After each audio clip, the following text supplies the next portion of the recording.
Welcome to Bandit's Keep. I'm Daniel. In this video, I want to talk a little bit about dwarves in BXD&D or OSE. And if you're new to the channel and you don't know what those things are, check the description below. I talk about them a bit. But BX is Basic Expert D&D. It was pretty recently, last few years, kind of reformatted in a kind of a modern sense and released as OSE by Necrotic Gnomes. And it's probably one of the most popular OSR games right now. So there you go. That's it in a nutshell. But you can check them out. Like I said, there's links below. So I started a series a while back. I'll call it a series because I was going through each of the different classes and kind of talking about my thoughts on them and how they might be used. And in some conversations around the thief video, people asked me, because I said a thief shouldn't be the dungeon scout, who would be the dungeon scout? And I said the dwarf. And I didn't make a video about it yet, but I'm going to do it now. So why is the dwarf, to me, the ultimate dungeoneer or the ultimate dungeon crawler in BXD&D? Now, I'm going to start off by saying, just in case you don't know this, again, brief overview. In this version of Dungeons & Dragons, they use what is often referred to as race as class, meaning that you're not like a dwarf fighter, you're just a dwarf. So the dwarf is a class in and of itself. If you play in games where it's separate, then some of this might be the same, some of it won't. But in general, I think most of this stuff still stands true. So let's think about what we need to do in the dungeon. And again, I'm not going to talk about, because I'm sure I'm going to get comments about how you're going to do things, how this would be this in real life or whatever. But I'm talking about kind of the way the rules are. You can make whatever changes you want. But when I'm going to get to a few things like armor, this is where I know I'm going to get comments. But let's just start with this. So when you go into the dungeon, right, and you want somebody to go ahead, what you've got to do is pick a character, in my opinion, that can see in the dark, dwarves, check, can hear really well, dwarves, check, can find traps pretty well, dwarves, check, and if they get caught, can fight really well, dwarves, check, right? Dwarves do all of those things really well. They are kind of the ultimate dungeon crawler, as I say, in BX. Let's look at the actual class. I'll break this down and we'll go through different parts of it. Okay, dwarves. I'm on my iPad here. Dwarves are short and stocky. We all know what dwarves look like. So restrictions. Dwarves use 8-sided dice for hit points. Now, 8-sided die in this system is the maximum hit point die. Fighters have it. Dwarves have it. That's it. They have the most hit points of any character besides fighters. They can advance only to 12th level. Now, you might say, oh, level restriction, but BX only goes to 14th level, so you're not losing much here. Okay, they can use any type of armor and can use shields, okay? They can use any weapon as long as it's not too big, so they can't use like a longbow or a two-handed sword, but they can use pretty much every other weapon, so they do have that, right? And they have to have at least a 9 in Constitution, so if you roll up a 8 Constitution character and you want to be a fighter type, you can't be a dwarf. But special abilities is what we want to look at here. Dwarves are very hardy creatures and have better saving throws than most other character classes. Why is this relevant? Well, as we all know, sneaking ahead of things, you might set off some kind of a trap. There might be a sleep gas or a poison gas or that kind of thing, or something might, a snake might bite them. So having good saving throws makes a big difference when you're kind of scouting ahead. Dwarves often live underground and have infravision. They can see in the dark. This is 60 feet of vision in the dark. Now, again, if you read how infravision is written here in this system, not what you might think of what infravision might be or whatever, it basically says they can see in the dark. Now, it does point out, I think you can't read and stuff, but again, they can maneuver through the dungeon corridors totally fine in the dark, thus not needing a light source. Most monsters also have infravision, meaning that if you're walking down the hallway with a torch, you stick out to them.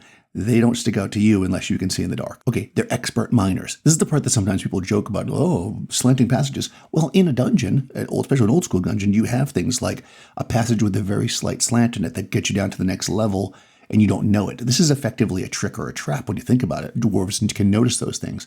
They can also notice traps pretty well on a 1 or a 2 on a d6, where most characters can only see them on a 1 on a d6. I'll talk about that in 1 second. In addition to that, dwarves automatically, no matter what their intelligence, speak a handful of languages. Common, of course, everybody speaks that. Their alignment, everybody speaks that. Dwarvish, which is good, right? And then they also speak gnomes, kobolds, goblins. Especially at low levels when you're doing these like first levels of the dungeon, what are some of the creatures you run into a lot? kobolds and goblins, right? So a dwarf being able to speak that language is good because when they sneak ahead and they listen at the door, they're more likely to know what's in there, what they're speaking. Let's break each of these down as far as the kind of the way it works in the system and why it's good for a dwarf. So some people are yelling right now about, but they're wearing heavy armor, they can't sneak. Sneaking in an old school game like this is not the same as sneaking in a modern game. Basically, everyone has a chance, 1 or 2 on a d6, of surprising an enemy. Everybody can move quietly. Doesn't have any restriction for their armor. The only restriction there is their speed. So I'll give you that. The dwarf in plate mail armor is going to move a little slower. So if they round the corner and there's some goblins there and they're a distance from the party, they might be on their own for a second. So that's true. But they're not any more noisy because they're wearing plate mail than somebody not wearing plate mail unless you house rule that. And that's just not the way the system works. Now, the thief can move silently. That's a whole different thing. I talked about that in another video. That's amazing for sneaking past the ogre who's, half asleep and you want to steal their treasure out of their pocket. Just moving quietly through dungeon corridors, and not being noticed is the same for everyone. So a dwarf can do that just as well as a thief, and they are heavily armored and can see in the dark. Everyone has a 1 in 6 chance, or I should say humans have a 1 in 6 chance of hearing noise through a door. A thief has a slightly better chance and gets even better, so at higher levels, thieves will be better at this. Dwarves, because they're a demi-human, as they're referred to here, the demi-humans are hobbits, or I should say halflings, dwarves, and elves.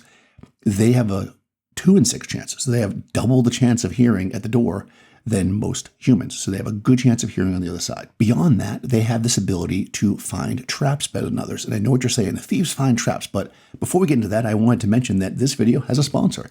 So there's a brand new board game. It's on Kickstarter right now. It's called Old Mage. And it's pretty neat. Now, they've got a bunch of content out there talking about how it works, and you can read the Kickstarter for all the mechanics, but there's a couple things here I really thought were super cool. And I'll show some fun graphics as I'm doing this. Basically, it's a competitive game, 2 to 6 players, and you're each playing a magic user, and a mage, I guess, and you have these battles, and you can battle monsters and stuff. And I love the battle system. You're basically rolling these special dice that give you hits or defenses, and also undefensible hits. And it's all simultaneous. So when you're fighting a monster, you're throwing your dice down. Somebody, I guess the monster's throwing their dice down. Maybe another player does it. And basically, it all comes down. So you could kill that monster. They could kill you, which I think is really fun. That's how I run my original Dungeons & Dragons campaign, all simultaneous combat. I love that. But what's really cool about this is because you are competitive and you are trying to wipe out the other players, if you die in the game, you come back as a haunt. So basically like a ghost, and you can mess with people and possess monsters and flip over tokens and just cause all kinds of mayhem.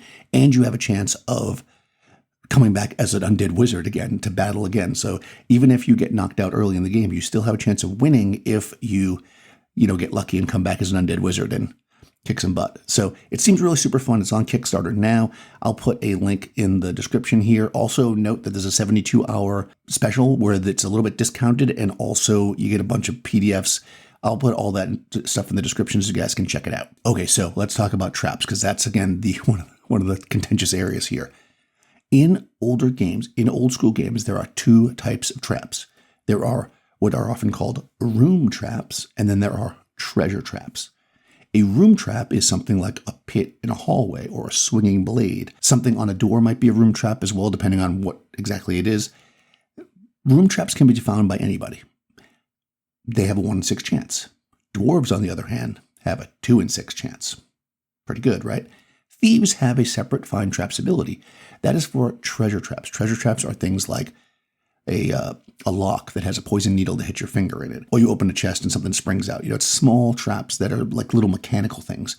Big traps, pits, right? Pits are the big one. Swinging blades, poison needles and spears and arrows that shoot through. Those are all room traps.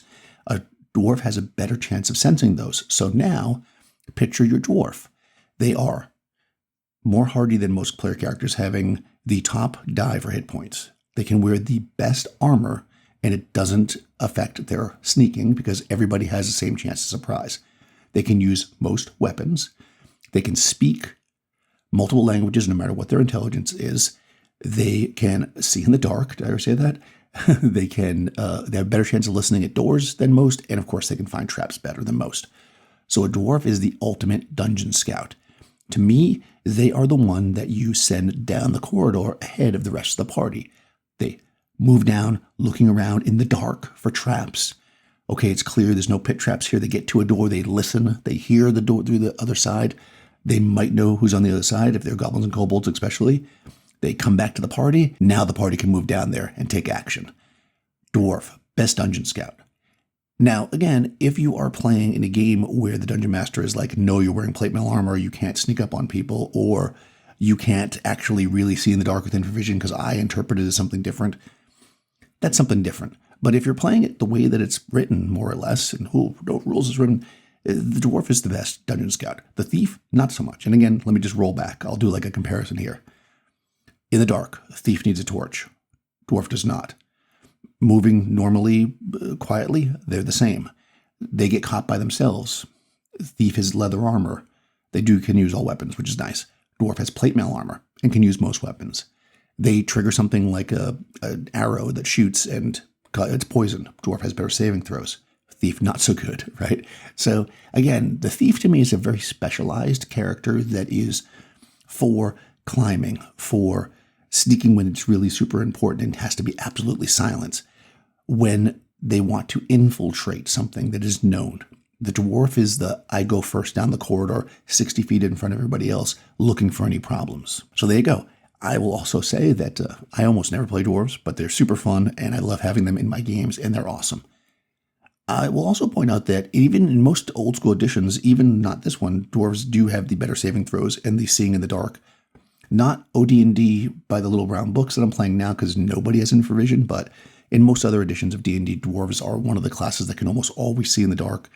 They almost always can wear good armor. They almost always have some of these abilities with construction and stuff. So no matter what edition you're playing, dwarves are going to be a great dungeon crawler. I once again want to thank my sponsor, Pickpocket Press. Check out Old Mage. It seems super fun. My understanding is this is just for Kickstarters. You won't be able to get it after the fact, so jump in now. Also, if you get it within the first 72 hours, as I said, there's a bunch of PDFs that are going to be free, $60 value basically from DCC. Very cool.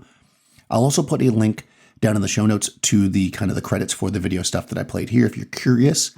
And if you haven't already, go ahead and like the video, subscribe to the channel, ring the bell, do all that good stuff. Also, since you're down in the description there checking out the Kickstarter, check out my Discord. Link to that's down there as well as my Patreon. I'll talk to you soon.